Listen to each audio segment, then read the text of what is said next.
Welcome back to World Crisis Radio. So again, commenting on the various austerity ghouls, the death panels for the United States coming forward. We've had the Bowles-Simpson last week. This week just ending, we've had the Domenici-Rivlin, and they want to remove even the vestigial elements of dirigism that we still have in the tax code. We need more dirigism, not less. The Kennedy investment tax credit is the classic case. It worked because you got the tax credit if you put money into plant and equipment, machinery, technology, physical production. You couldn't say, I'm claiming the investment tax credit because I made a killing in derivatives here with Goldman Sachs, or I made a killing in Hong Kong on speculation. No, that's not.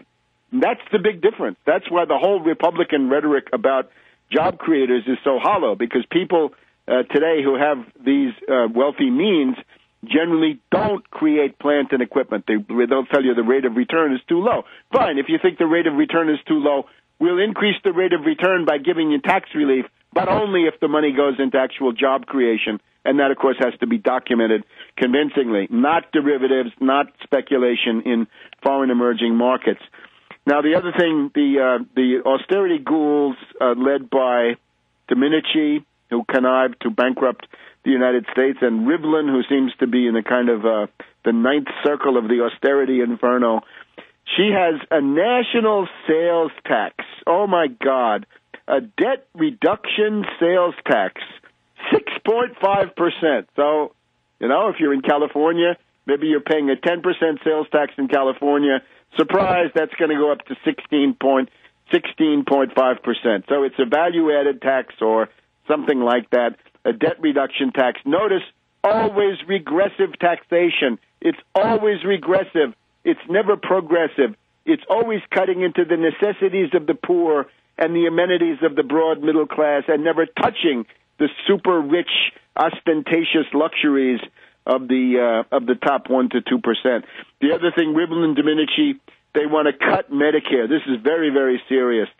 They want a severe limit on Medicare expenditures, meaning that they're shifting massively costs associated with health care, over 65 population, onto the seniors themselves. And again, it's genocide. The attention of Rivlin and Domenici and their co-conspirators is directed to the Nuremberg precedents of 1945, because they may be now in the process of violating them. I guess it's the Simpson-Bowles, the BS Commission, wants to have Medicare growth capped at GDP growth plus 1%. Well, this is absolutely crazy, because you can't run healthcare based on statistics like that, the change from year to year. So Rivlin Domenici wants to end the employer tax break on health benefits. And that applies to you, too. You won't be able to use your pre-tax dollars to buy into your health plan. They're going to rip you off on that one. And there will be higher premiums on Medicare. Right now, I think it's about $100 per month in the most basic form. That will go up. This is all absolutely unacceptable. This is genocide. This is Schacht. It's burning. It's all of the failed economics of the past 100 years. And again, behind both of them, behind the BS, the Bowles-Simpson, and behind the Domenici-Rivlin, who do we have? The shadowy string puller, Peter Peterson, the hedge fund hyena from Lehman Brothers, who has been trying to convince everybody for decades that the real problem of those entitlements, not the speculation and malfeasance and rapacity and predatory practices of speculators and profiteers of the type that he himself represents. A couple of other things. The Bowles-Simpson Commission, right, last week's death panel, wants to raise the Social Security retirement age for the full pension, it's not much, but to 69 by the year 2075. When you raise the retirement age, let's look at what this does.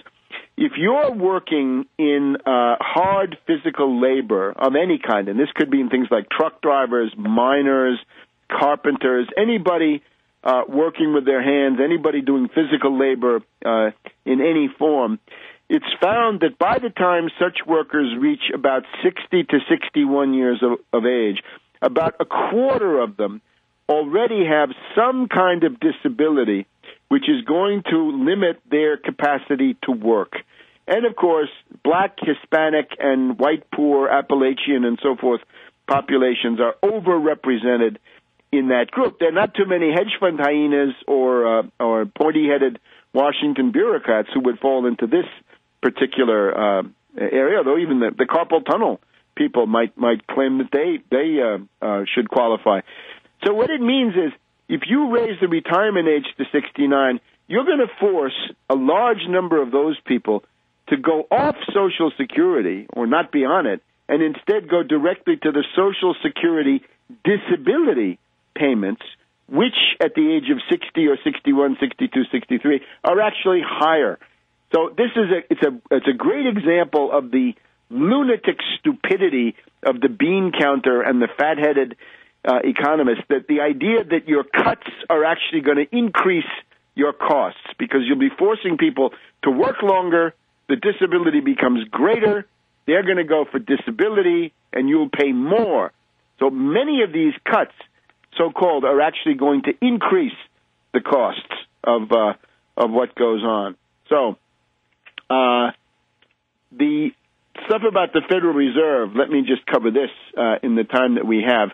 Pence and Will the Shill demand that the Federal Reserve disregard the question of jobs. No, Pence just ran on jobs.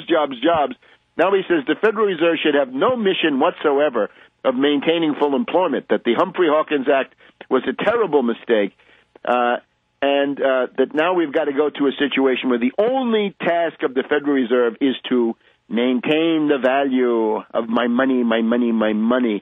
And here we have George F. Will the Shill, in the Washington Post, Thursday, November 18th. The Fed's dual mission impossible. He says, well, it can't be done. 1977, Congress gave the Fed a dual mandate, and that's the root of all evil. We've got to just go back to exclusive concern with money. Obviously, if you're concerned about jobs and employment, it gives you some relation to a real physical economy of tangible physical production. But if you become exclusively interested in the value of money, well, the U.S. dollar in 1929, 1930, 1931, the U.S. dollar was doing fairly well. The economy was destroyed, but the dollar was doing okay. So they would say, yes, that would be progress. That's the kind of world we want to move towards. We've also got the debate about how Obama could use his emergency powers. And we have a study funded by Soros through the Podesta Group, right? The Center for American Progress. This is about executive powers. Now, this is a person called Mira Tandon is the exponent of this Podesta Center for American Progress. They recommend that what Obama should do is not try to deal with the Congress so much, but to use executive orders through the Environmental Protection Agency to essentially impose caps on carbon, to impose the entire lunatic catalog of radical environmentalist legislation that he couldn't get through the Congress. Well, that is going to lead towards constitutional crisis. Also, don't ask, don't tell. Now, these are not the things you should use it for. You should stop foreclosures. You should take anti-Wall Street measures. Stop foreclosures. Shut down zombie banks.